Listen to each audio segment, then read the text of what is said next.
Napoli, Napoli, Napoli, Napoli.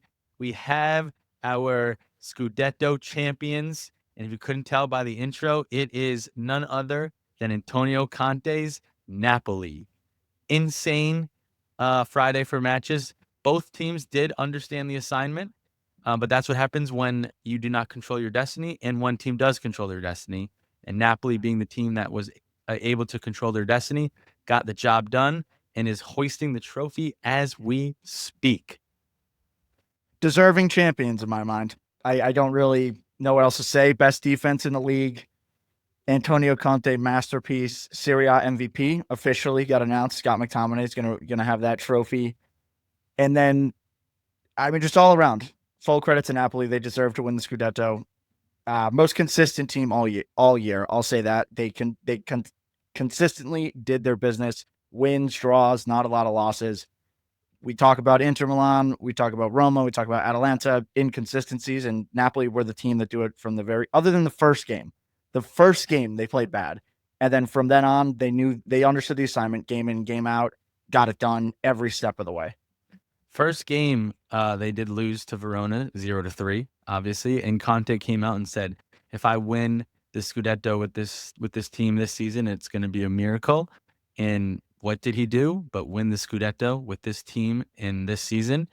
And when he said that, he didn't even factor in that they were going to sell, because he didn't know it at the time, their best player in Cavada in January, and oh, by the way, not replace him, but still be able to get this done is a great achievement from Conte, and it shows that attitude, fight, grit, belief can take you further than raw talent in this game. And this team, this Napoli team, is the best representative of that you can see. Like 2 years ago when they won, they had talent. They played beautiful calcio. They played great soccer. They had star players everywhere. This team, although some players are very similar, very different, and they lack the star quality player, in my opinion.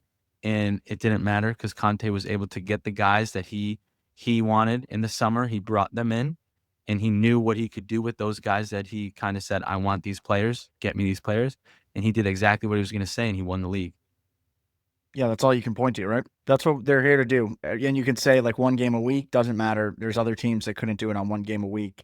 Not the strongest squad in Italy, I think by any means. I think most people would say on the weaker end, especially the teams competing for the Scudetto. And you hit the nail on the head. The attitude of the team, the psychological aspect of it, right? Can't quantify that. Clearly made a difference for this team. Everybody was willing to die for the badge, starting with the manager, getting that psychological edge over every single opponent, and it really showed at the end of the game, right? They win the Scudetto. Scott McTominay literally lays down sobbing essentially on the ground. He was on the ground for like a couple of minutes. Everybody kept coming over and just overcome with emotion. You could see how much it meant to everybody on the field.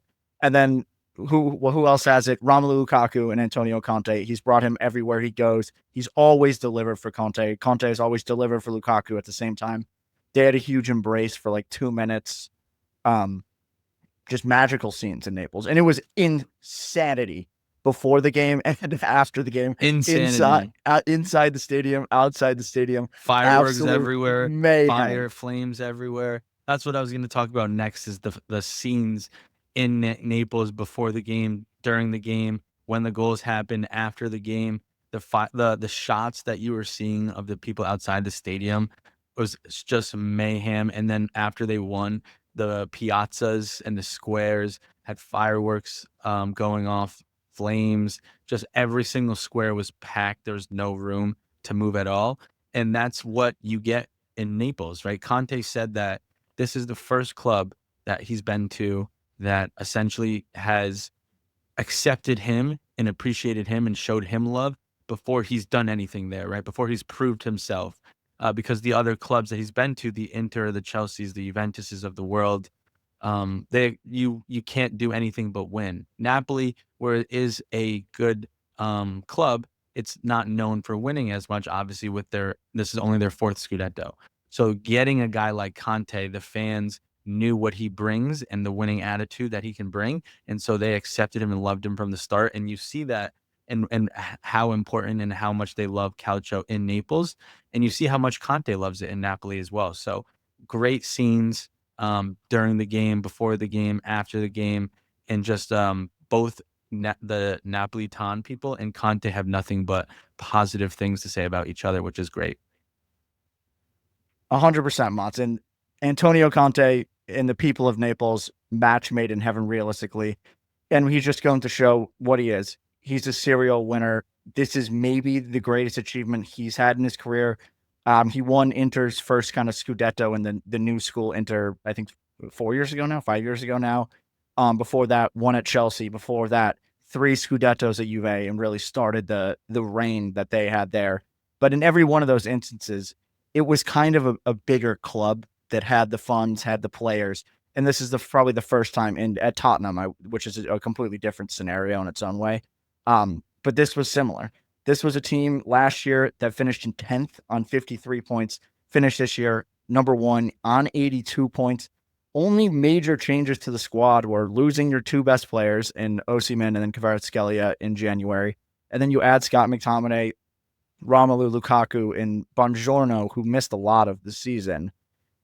And I don't think anybody out there will say they didn't overachieve, right? This was not a realistic goal. And the only reason that people like you and people like Marco Messina said it too, they could win the Scudetto strictly because of Antonio Conte. I don't think anybody was saying that because of the squad that he had. Without a doubt, they lack quality when you look at their lineup from top to bottom in terms of players. But this is who he is and what he's done in his career. Juventus, when he built up the Juventus that went on to win 9 straight Scudettos, he started it. And I would say it was kind of similar in that era for Juventus, where their players were not, they might have lacked in quality as well. They didn't have the brand names that Juventus got later on during the run, and Conte was able to do it there. But this one was even more of a gap in terms of quality.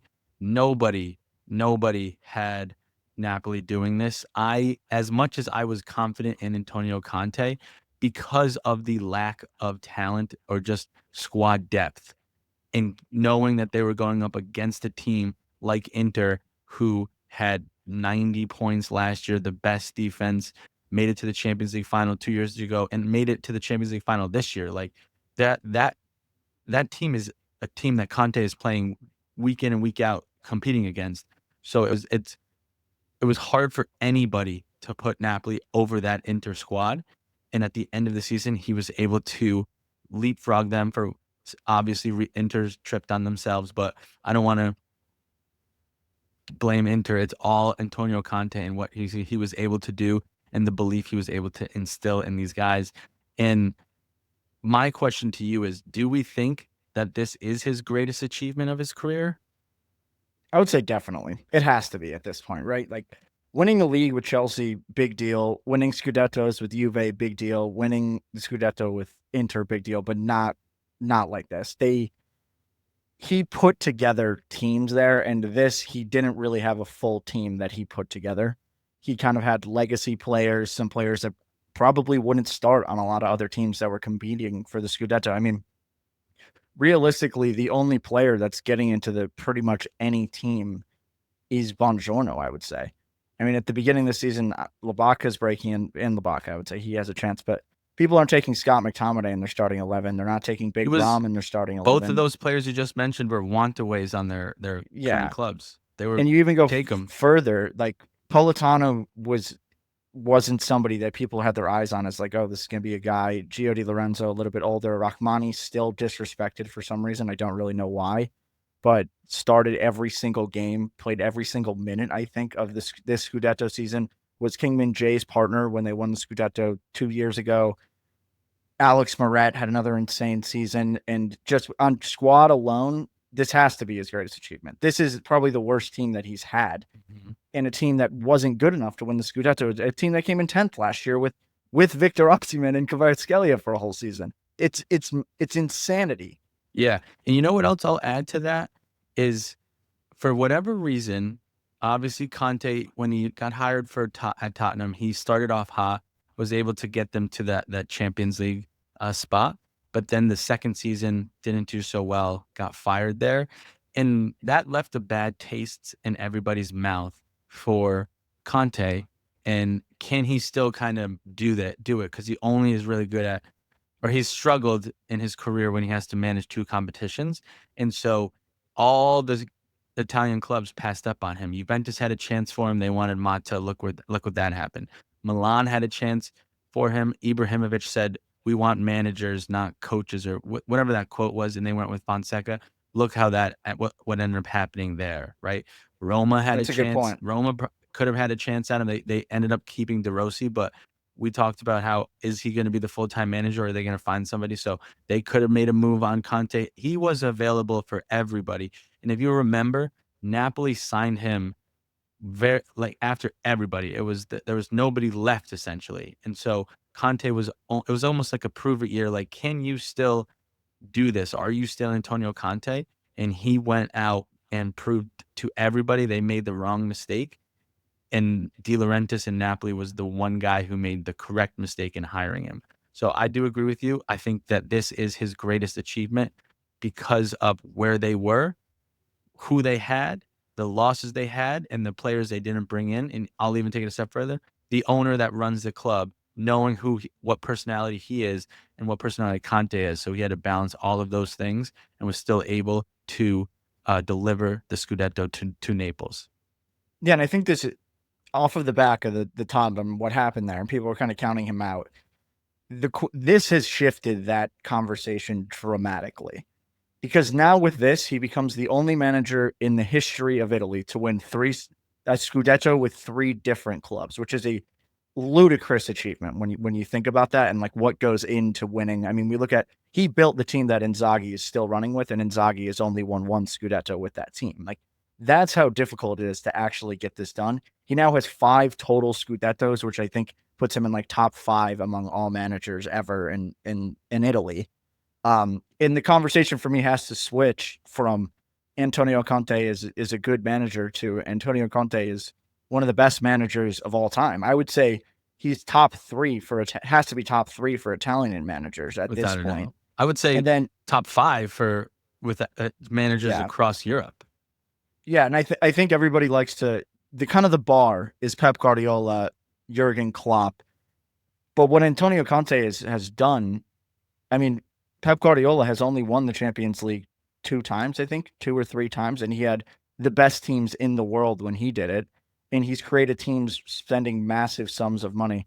Antonio Conte has taken a different approach. I think a comparison is probably Jose Mourinho, kind of taking on more difficult projects to build something and kind of go for an underdog and overachieve, a little bit like Jurgen Klopp.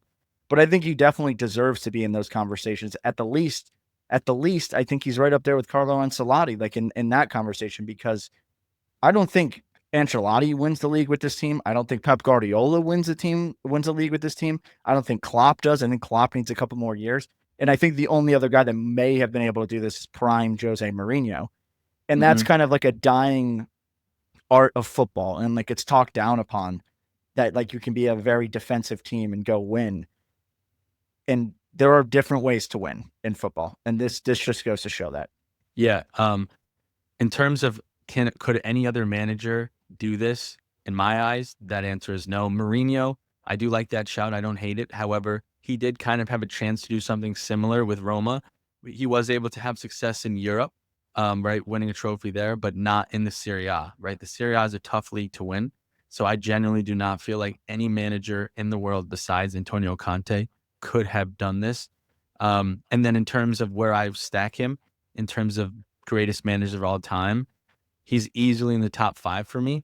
Um, I agree. Like it's the bar is the Pep, the Klopps, but one thing that Conte has is he's won multiple leagues now. He's won the Premier League with Chelsea as well. So he's conquered that league and he's conquered Italy 5 times with 3 different teams, something no manager has ever done before. That is something that you can't just brush over. He's took Juventus from 7th won them the league, and then they won 9 years in a row. So he built that dynasty at Juventus. He started it.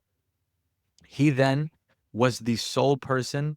I mean, I guess you could also pair him with Murata as well, that destroyed the Juventus dynasty that he built, because he went to Inter and took him 2 years, and then he built this Inter squad, right? And then he left, and now guess what he just did again? Beat the squad that he essentially built with Inter and winning the Scudetto. So that right there in and of itself, no other manager has done, right? Build 3 different teams or 2 different teams and then beat them as well. And then winning Italy with 3 different clubs, also winning the Premier League with the club. So he's done it in multiple leagues. He's done it with multiple clubs. And the one thing that really you want to see, maybe if he can evolve and take that next step, is manage 2 competitions. Maybe get a Coppa Italia under your belt or a Champions League. Obviously, easier said than done. But if he adds that to the resume, he's going from top 5 to maybe 3, 2, 1. Yeah, I agree. And I think one of the things that's kind of forgotten about Antonio Conte, and I kind of forgot until I just thought about it, is when he went to a back three at Chelsea, that wasn't really a thing in top European clubs yet. And he made that switch and elevated so many players on that team that weren't that good. And Victor now we see Moses. this being employed across Europe now as an actual way of playing. Inzaghi's kind of built off it in another way, but he was really a new wave. Everybody thought the only way to play football was pep ball, right? That was the epitome of what you can do to win things. And he switched. He said, "No, we're going to do a back three." And then we go into this season, and no, we're going to go back 4 this season. And then at times it was back to his 3-5-2 and a 3-4-3, and having that malleability and experience to go and learn. And the sky's the limit for him still. He's only 55, so presumably he can keep coaching. We don't know if he's going to stay at Napoli, and that's a whole nother conversation that I think we can talk in more depth about when we do our normal episode on Monday. But we got to move on from him because there are other things to talk about with this club, because it was Antonio Conte, but at the same time, players stepped up, and we got to start with the players, or move on to the players now. And the first one you have to talk about is Scott McTominay. I mean, Serie A MVP, finishes the season 12 goals, 4 assists from a midfielder. That doesn't even say anything about the defensive side of things that he does off the ball, presumably as good as anybody in this league, in being his tackling, his pressing, everything he gives for the shirt, and the passion he has to will teams forward, the psychological edge that he gives your team. That's a leader. That's a Serie A MVP. Somebody that goes in and brings that every game. Isn't for 30 million. Nobody thought it was going to be Scott McTominay. But listen, I think some people knew he was good and was kind of undervalued at United. Antonio Conte clearly did, but I don't think anybody expected him to come in and play as high up the field as he did, become this goal scoring threat that he did. And credit to Antonio Conte for seeing that, but also credit to Scott McTominay, because most of the time when you bring a player from another league into Italy, into any other league, it takes a year. Scott McTominay hit the ground running and won Serie A MVP his first season in Italy. Insane. 100%. And to top it off, he did lead them. He did everything you just said. And then he also was the goal scorer. Like, every big moment for Napoli, he came up and scored a goal. They won 5 or 6 games off of his goals, and they won today off of his goal. He scored the game-winning goal.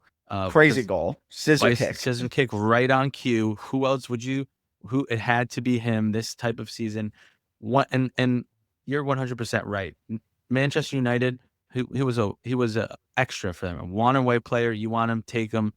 And nobody, like the Napoli fans couldn't even pronounce his last name when they bought him. They didn't know who this guy was.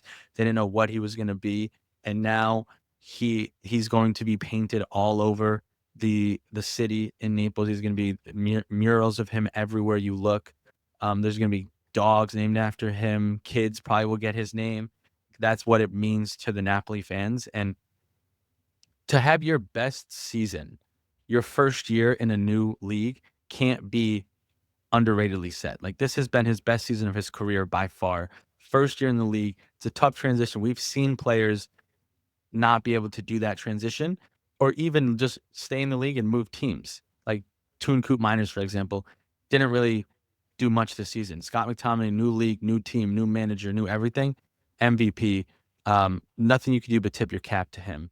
And then pair that with Conte's absolute boy, Lukaku, who he brings Big everywhere Rom. for Big a Rom. good reason. Conte knows how Lukaku likes to play. Lukaku knows how Conte likes to play and wants to play, and it's a match made in heaven. And this is where Conte's his quote that he said: "You can get your wife wrong, but you can't get your goalie and your striker wrong." And he's got his striker, his match made in heaven.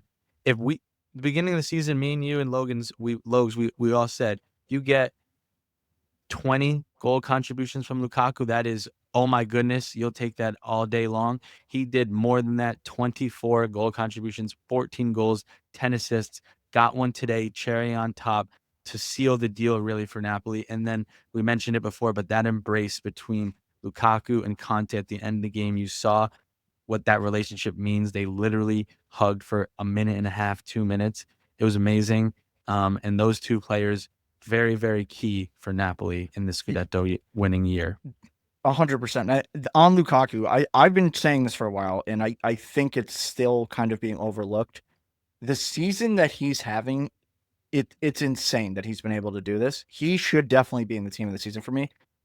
Some people were giving Moise Kean Player of the Year in Italy, and Lukaku's going to finish the season with more goal contributions than him.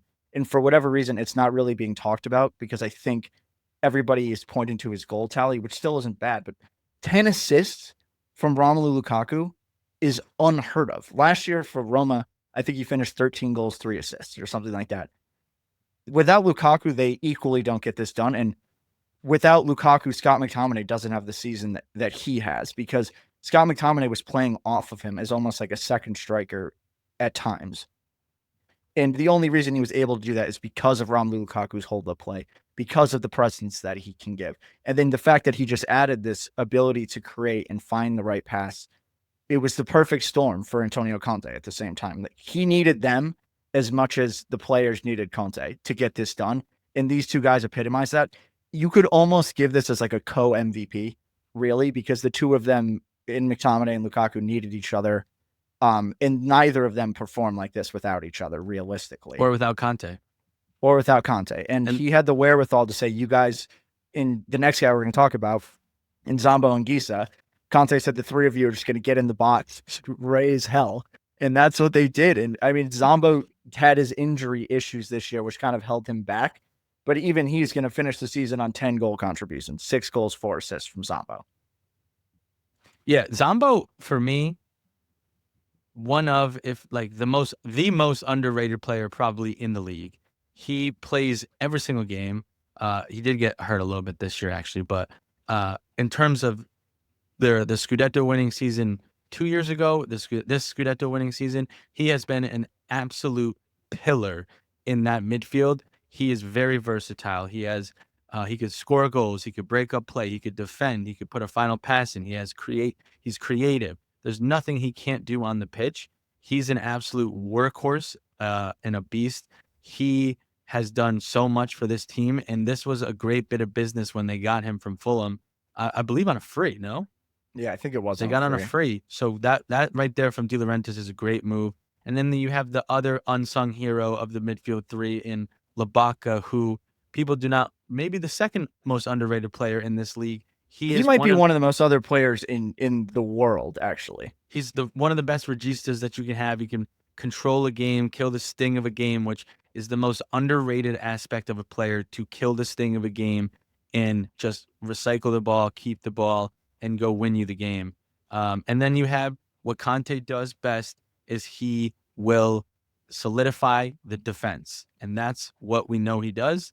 And that's exactly what he did this season. They only allowed 27 goals all season compared to last year. I think they let in 50, 60 goals last year. So he cut that in half, had the best defense in the league. And time again, the Serie A comes down to the best defense in the league, wins the league. And those unsung heroes of that group, Rachmani and Gio Di Lorenzo. And I would even throw Mateus Oliveira into that mix because Alex Moret definitely deserves a bunch of shouts. He's been kind of overlooked. But specifically, Rachmani and Di Lorenzo. I think Di Lorenzo did enough this year. I think he started really well, was contributing a lot offensively, and then had to walk it back a little bit and was just good enough all year. Played 36 starts for Gio, 37 starts for Rachmani. And those guys just deserve a tremendous amount of credit for being able to bounce back, hold down the defense, especially after the season they had last year. Gio Di Lorenzo almost went to Juventus in the summer, I believe, too. People Mhm. forget about that. Conte was like, he's going nowhere. Yeah, that almost happened. For him to come back, captain this team, still have the support of the fans, and get it done again. Gio Di Lorenzo is two. I think Maradona's probably the only other person. No, Well, he's got two as captain, and Gio has Zombo two as like, as captain. captain, but Zombo, Labaka, Yeah, Rachmani, Rachmani, Alex Marat. Moret, these guys, Politano, these guys all have two now. These guys are going to be in the history of this club forever. These players will be remembered forever. It's great all around. Um, so where does Napoli go from here? That's the question, right? And I think there's two ways of looking at it. I think number one, what's the immediate knock-on effect now? We have all these things that are going to happen this summer. Is Antonio Conte going to stay? Are they Is going to spend Zombo money? is Zombo going to stay? He could walk. I mean, his contract's going to be up. And you go through the whole team. There's a lot of these. Raspadori, it's still question marks. Are they going to keep him? I think it's very clear that if they want to keep this moving forward, with or without Conte, they need to spend some money. Presumably, Victor Osimhen is leaving. I think there's not really a scenario where that doesn't happen. And they will get some money from that. Kvaratskhelia Champions is League? obviously gone. They have Champions League football now. More money. There's a lot of money to be going around right now. The question is how much is De Laurentiis going to put into the squad? And then on the other side of things, a bigger piece of that is where does Napoli as a club go from here? Because at the beginning of the season, we talked about them, and I always had them in my mind as like kind of one of the biggest clubs or a bigger club in Europe. And we kind of had, and then as the conversation progressed, they're like a tier 3 club or a tier 4 club kind of thing. 4 Scudettos, like that's kind of it. Can they knock this on and become a massive European club now? I would say maybe they need to do some damage in the Champions League, which I think is realistic. But you now have 2 Scudettos in 3 years. That's the same as Inter Milan. You can continue to do this. Yeah, and also Champions League semifinals or quarterfinals Yeah. in that year. But I think the only way that they'll be able to do that is one, you need to keep Antonio Conte. And there were some reports that he isn't extremely happy with De Laurentiis, and we'll get into De Laurentiis in a little bit. But Conte has said, if you want me to stay, you got to spend 200 mil. And there's a couple other things that he has for his guidelines to get him to stay. So if you keep Conte, you can build on this, and you definitely need to spend that money. You cannot do what you did in the wintertime, De Laurentiis, and sell your best player for 80 million, 70 million, and then pocket it and don't put it back into the team. If they both can agree and buy in because they're both very fiery personalities and bring the squad or invest in the squad, they can build on this and hopefully be in this conversation for the Scudetto and going deep in the Champions League year in and year out. And I hope they do. It would be great to add another team to this mix where competing for European titles, competing for Scudettos year in and year out. And this league has become very competitive. And the fact that Napoli were able to do this in probably the most competitive year we've seen in a long time in Italy. A number of teams, like we saw the resurgence of Bologna. We saw how difficult it was for AC Milan, who dropped into 9th place and having one of the strongest squads in the league, spending all this money. This is such a hard league to win now. And the fact that Conte did it, Napoli did it again 3 times in 2 years, 4th Scudetto. I would love to see this turn into 5, 6, 7 Scudettos in the next 6 years or something like that. Because I think they still have the core. They have the money now. They have the manager now. De Laurentiis might have the know-how now. And they could quickly become a major European club. And I hope they do. It seems like they have the culture to do so. And the people in Naples have the attitude and they want that success now. I think what it's going to end up coming down to is that the owner, Antonio De Laurentiis. Now, I think we saw him this year take a backseat to Antonio Conte because he's normally very outspoken with this Napoli team, and he makes his opinion known. This season with Conte, very much kind of shut up, let Conte do his thing, and look what happened. So now it's going to be, is he going to continue to do that? Because people do forget that he did. De Laurentiis came out at some point this year and said, "I made a mistake with letting Spalletti go. That was on me." He learned from that mistake, hired this man. Is he going to continue learning from his mistake? Is he going to invest rather than just pocketing all the money. Listen, I think that he does get a bad rep because he prices his players too high and he doesn't always invest in the club. But you got to look at what he's done in the last 4 years. 2 Scudettos. He is making profits. He's staying away from the big price tag players, the overpriced players. Um, and he's doing a great job. And I am literally watching them hold the lift the trophy right now. And De Laurentiis literally took it instead of letting Di Lorenzo get it and walked Oh it to my the club, to the players. Insane moment right there. But that's who he is. That is who he is. He likes to take credit, and so he needs to be able to take a step back and not take all this credit and allow the managers and players to do what they do best. Awesome. Well, it was an amazing Serie A campaign, 38 match days. There was a ton of drama. Still more to go on the weekend, but we just wanted to hop on here, give you guys a quick episode following Napoli's 4th Scudetto win. We're going to be back on Monday. We're going to be back here all summer talking all things Calcio, all things Serie A, all things Italian football. We still have a Champions League final to play, and it's going to be a crazy week, and we'll be back here on Monday. Love it. Do not be a Gagoots, and Forza Calcio Culture.